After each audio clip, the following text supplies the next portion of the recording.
Di antara kelebihan dan keutamaan hadir majelis taklim adalah memberi kemudahan kepada kita untuk menuju syurganya Allah. Dalam hadis beliau Nabi Muhammad sallallahu alaihi wasallam, "Man salaka tariqan yaltamisu fihi ilman sahhalallahu bihi tariqan ilal jannah." Di antara cara yang paling gampang untuk menjadikan orang itu mudah masuk surga yaitu istiqamah dalam menuntut ilmu, istiqamah dalam menghadiri majelis taklim, karena di dalamnya tidak ada kecuali dua pembahasan, yaitu cara untuk masuk surga dan cara terhindar dari api neraka. Dua. Kalau ingin orang itu masuk surga, maka hadirlah majelis taklim, karena di dalamnya disebutkan amalan-amalan agar kita masuk surga. Mudah-mudahan. Dan barang siapa ingin terhindar dari neraka, dalam kurung amalan-amalan maksiat yang membuat orang itu masuk neraka, naudzubillah, maka caranya tiada lain kecuali bersama-sama kita hadir majelis taklim. Semoga kehadiran kita, setiap langkah dari langkah-langkah kita dihitung pahala oleh Allah,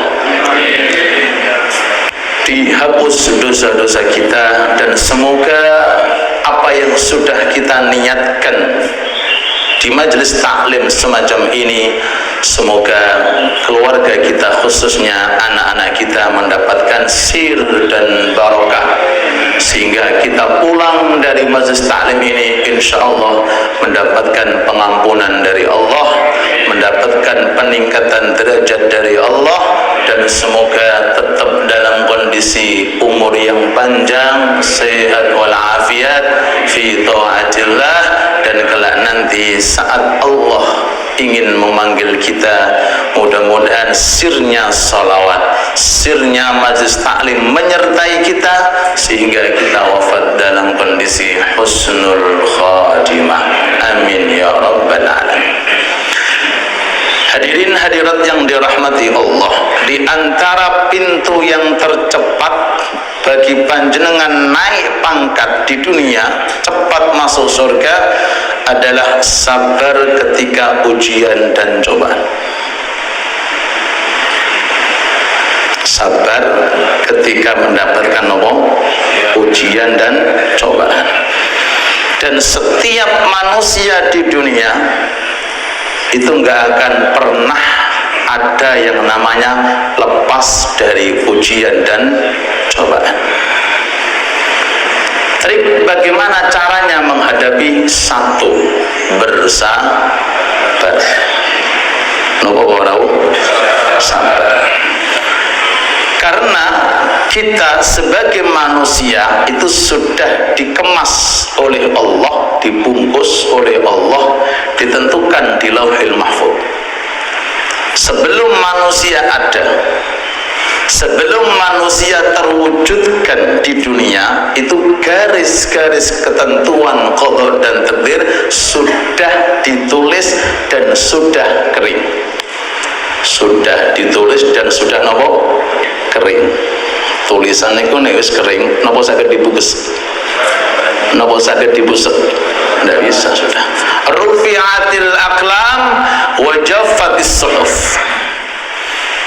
Pulpen yang digunakan Allah untuk menulis ketentuan yang ditentukan untuk pribadi kita masing-masing sudah diangkat oleh Allah, dan tulisan itu sudah kering, jadi nggak mungkin akan bisa dihapus.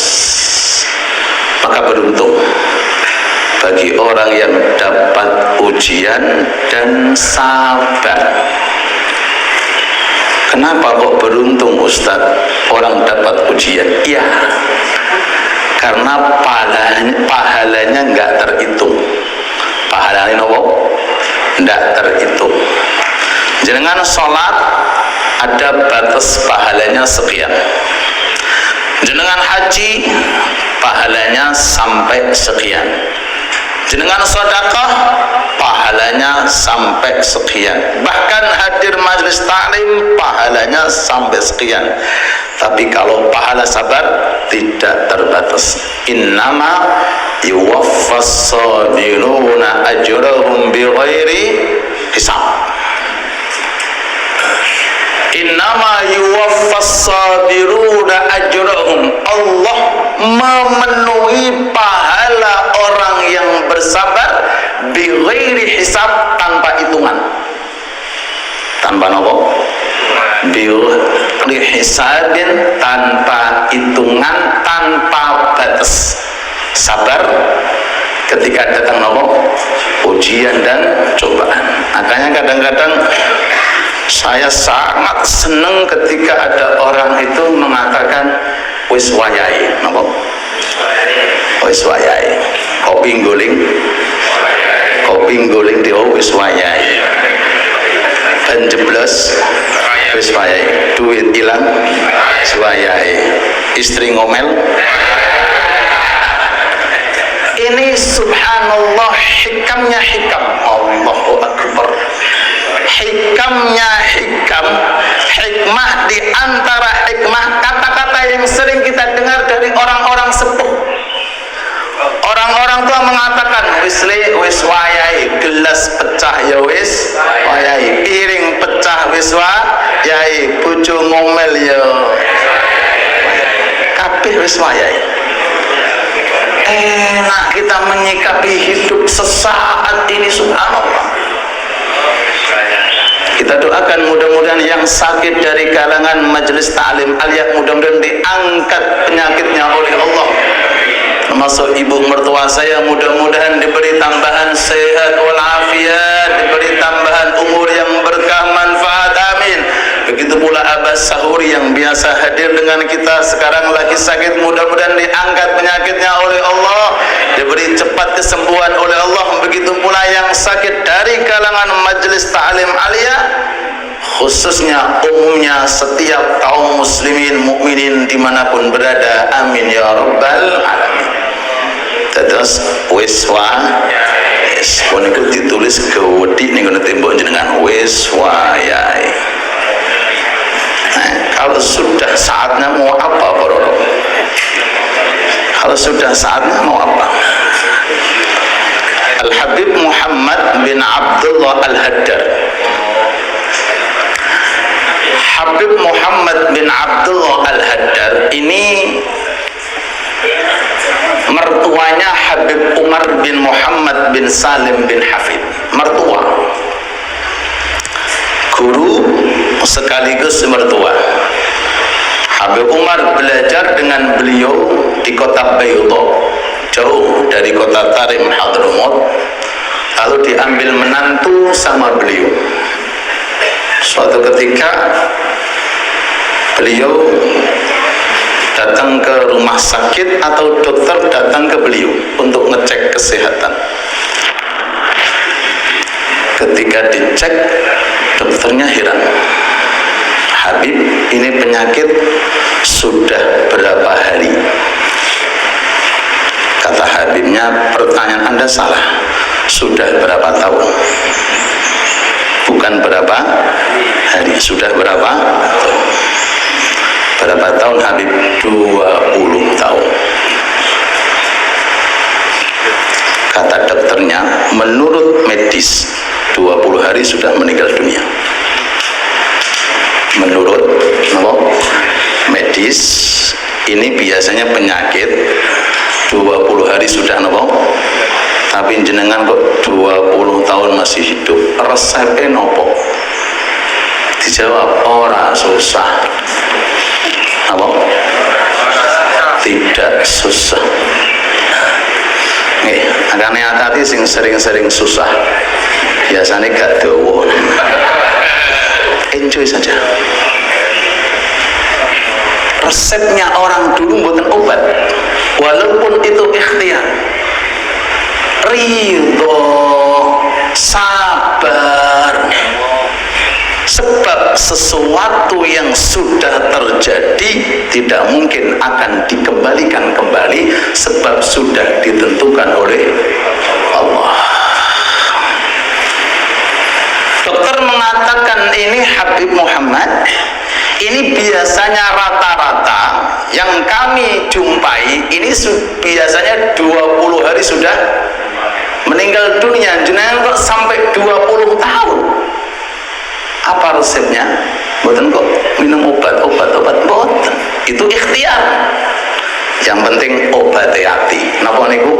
Ridho dan bersabar. Ridho dan sabar.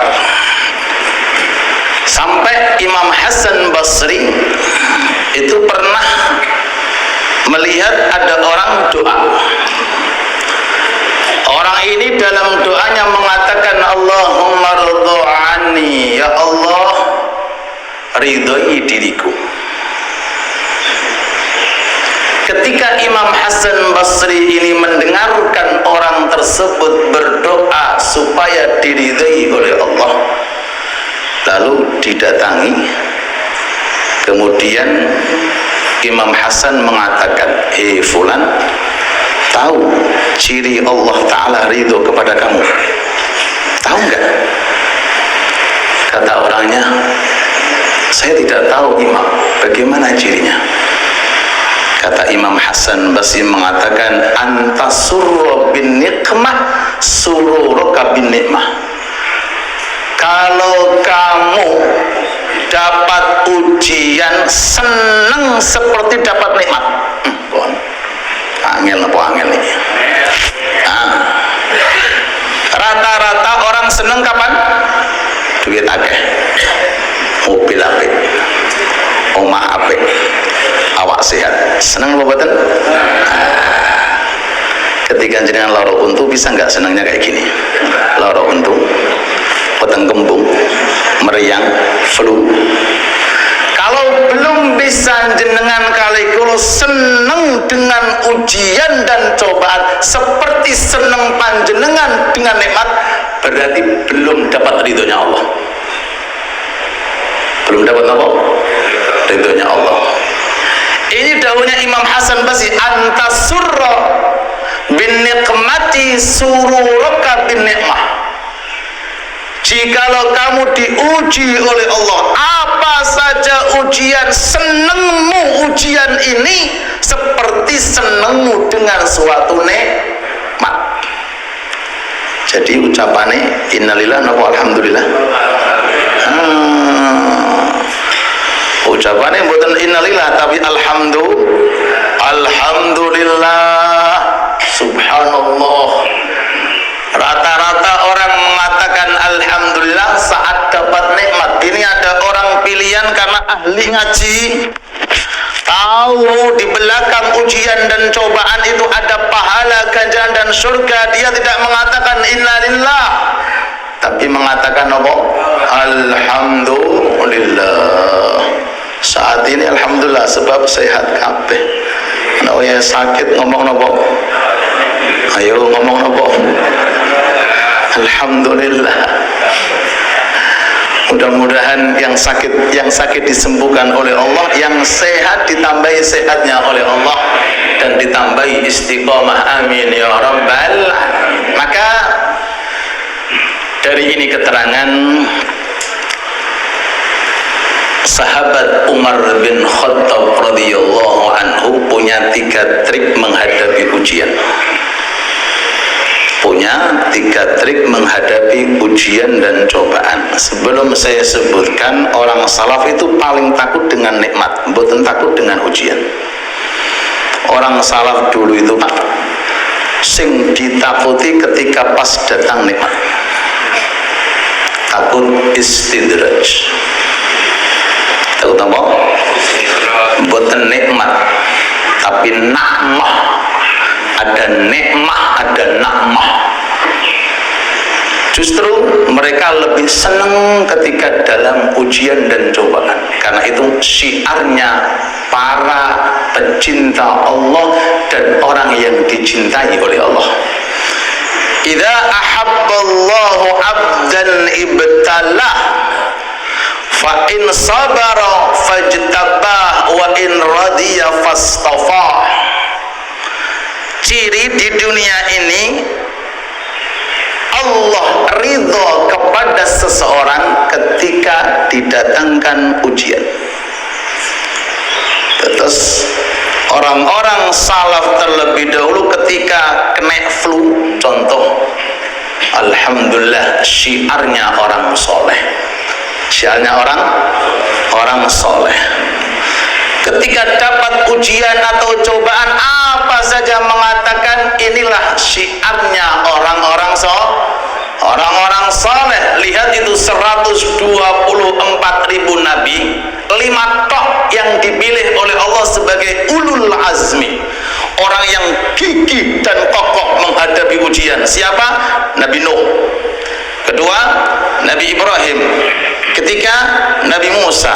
Keempat, Nabi Isa. Terakhir, Nabi kita Nabi Muhammad sallallahu alaihi wasallam. Ibtalah, jikalau Allah Ta'ala itu senang kepada seorang hamba, itu bukan hanya digerojok dengan nikmat, dan itu adalah ujian dan cobaan ketika datang nikmat, tapi digerojok dengan namanya ujian. Fa'in sabara fajtabah, jikalau sabar maka akan dicintai oleh Allah. Wa in radiya fastafah, kalau ridho tidak mengeluh, tidak ngersulo, orang metotok. Faham metotok? Apa metotok nih? Metotok istafah, dijadikan oleh Allah Ta'ala orang-orang yang dicintai oleh Allah. Semoga saat kita dapat nikmat diberi oleh Allah Ta'ala kemampuan untuk bersyukur, dan saat kita didatangkan ujian mudah-mudahan diberi kemampuan untuk bersabar. Amin ya rabbal alamin. Kita kembali, sahabat Umar bin Khattab memberikan trik kepada kita bagaimana cara menghadapi ujian. Dan sekali lagi, ketika ujian datang, itu syiarnya orang-orang yang saleh, orang-orang yang diridai oleh Allah. Beliau mengatakan, satu, selama ujian itu tidak mengenai agama kamu, berarti kamu masih aman. Ujian itu ada yang mengenai dunia, ada yang mengenai agama. Mengenai dunia, contoh, rezeki belum lancar, itu mengenai apa? Dunia. Contoh, sakit, contoh, kopi guling barang diwang termasuk. Kopi nopo? Guling. Diwang kopi guling, wis wayahe, masya Allah. Ini kembali kepada ujian dunia. Tapi kalau ujian kembali kepada agama, hati-hati. Jenengan diuji masih bisa mengucapkan alhamdulillah, itu nikmat. Jenengan diuji masih bisa sholat tahajud, itu nikmat. Jenengan diuji masih bisa sedekah, itu nikmat. Tapi ketika ada orang tidak mendapatkan ujian dunia tapi mendapatkan ujian agama, ini yang berbahaya. Contoh, musola berdiri nggak pernah jamaah di musola, ini ujian agama. Musola berdiri nggak pernah sholat di musola, ini ujian. Sehat walafiat, diberi kemampuan dengan rezeki untuk sedekah, nggak mau sedekah, ini namanya apa? Ini ujian berkaitan tentang agama. Ini yang paling berbahaya. Jadi selama seseorang itu dikasih apapun bentuk ujian, tolong dilihat ujian duniawi nopo ujian ukhrawi.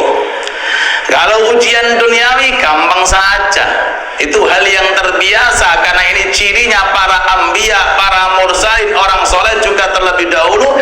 Tapi kalau diuji oleh Allah Ta'ala nggak bisa tahajud, awas. Diuji nggak bisa baca Quran, awas. Diuji nggak bisa melangkah ke masjid musola dalam kondisi sehat walafiat, ini nasibnya sangat berbahaya. Naudzubillah. Mudah-mudahan Allah berikan kepada kita kekuatan zahir, kekuatan yang batin. Amin ya rabbal alamin. Nabi Agung Muhammad sallallahu alaihi wasallam dengan para anbiya terlebih dahulu, orang yang banyak ujian dan cobaan. Di antaranya Nabi Ayub bin Ishaq bin Ibrahim dari Rum, beliau itu. Nabi Ayub itu Pak punya putra 7 laki-laki mati semua. Putra 7 mati, putri 7 mati, semuanya meninggal dunia. Terus beliau punya jenis semua hayawan yang ada, semuanya mati. Terus kemudian punya budak laki-laki, budak perempuan mati, tinggal sendirian Nabi Ayub dengan istri yang salehah yang beliau miliki.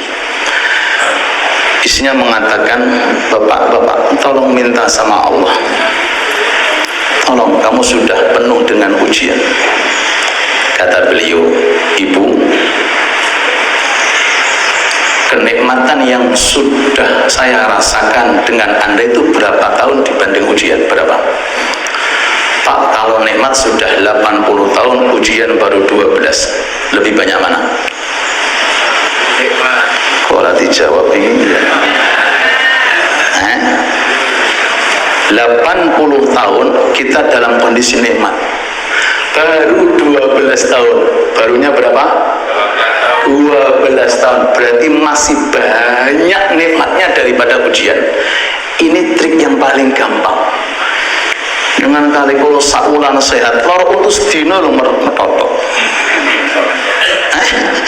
Saulan masya Allah giginya luar biasa, makan sate, makan kulit, makan apa mana ini, banteng keropok ya, laki setino gigi apa? Sakit. Yang sehat berapa hari? 29, sakitnya baru banyak mana? 29. Nabi Ayub 12 tahun ujian demi sampai Allah mengirimkan penyakit dalam tubuhnya. Beliau malu meminta kepada Allah karena ridho dan sabar. Inna ma'al usri yusra, fa inna ma'al usri yusra, diganti oleh Allah Ta'ala. Beliau keturunan setelahnya 27 keturunan. Yang meninggal 7 tambah 7 14, kemudian Allah Ta'ala memberikan berapa? 27. Lebih banyak yang masih atau yang meninggal dunia? Apa? Barokahnya sabar. Ini pertama. Ketika jenengan diuji sama Allah, lihat ujian dunia atau ujian akhirat. Kalau ujian dunia, insya Allah sebentar lagi akan selesai. Hakada sifatnya Allah Ta'ala nguji, tapi jangan sampai kena ujian akhirat. Yang kedua, singkat. Saat jenengan diuji, jenengan sadar bahwa Allah mampu memberikan yang lebih besar. Kenapa nggih? Laras nama batan. Jenengan dikasih ujian meriang, napa? Meriang. Itu ujian. Allah mampu memberikan kepada Anda di atas penyakit meriang. Di atasnya napa? Kata Pak. Banyak sekali. Loh, kenapa Allah Ta'ala tidak ngasih penyakit yang lebih di atas meriang? Berarti Allah masih rahmat kepada kita. Ini apa nggih? Masih rahmat kepada kita, dan Allah Ta'ala selalu rahmat, rahim, rahman kepada seorang hamba. Kenapa Allah Ta'ala itu kok ngasih ujian yang ringan padahal Allah mampu? Sebab Allah Ta'ala itu tahu kadar keimanan seseorang.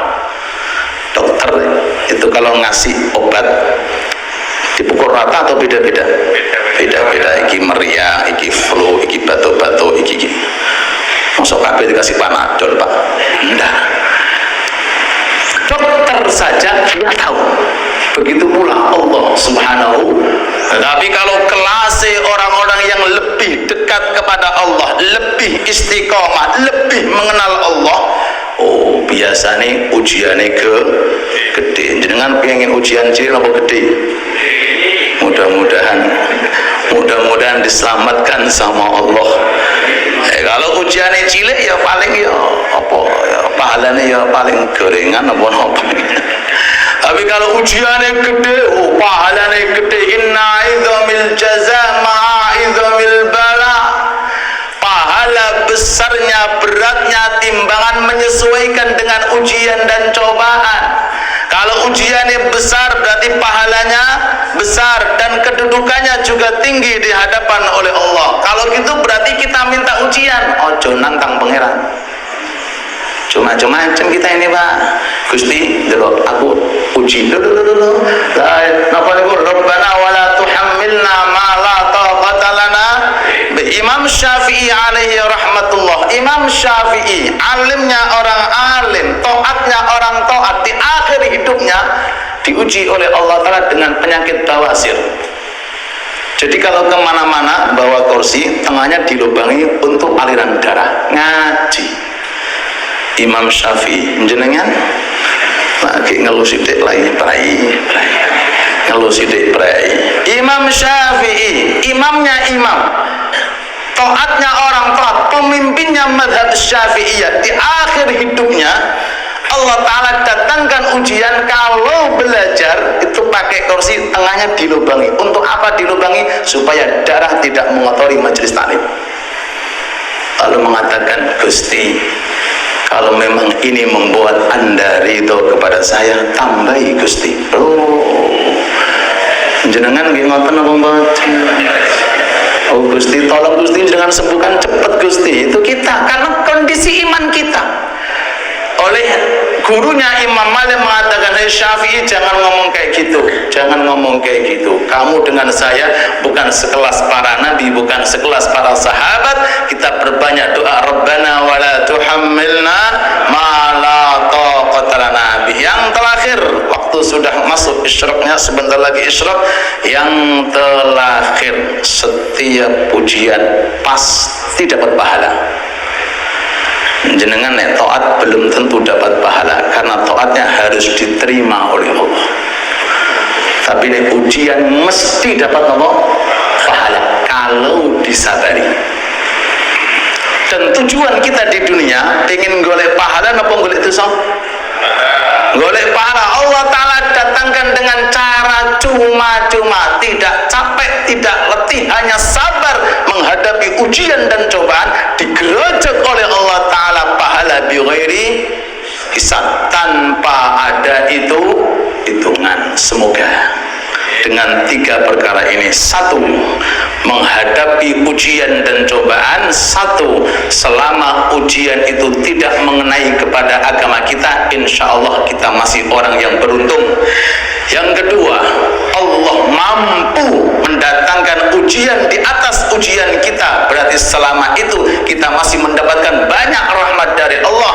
Dan yang ketiga, ingat bahwa ujian adalah kiriman datang dari Allah yang di belakangnya ada pahala tanpa terbatas. Semoga Allah memberikan kepada kita kemampuan untuk syukur saat kedatangan nikmat dan kemampuan untuk sabar saat datang ujian. Amin ya rabbal alamin. Rabbana atina fid dunya hasanah wa fil akhirati hasanah wa qina adzabannar.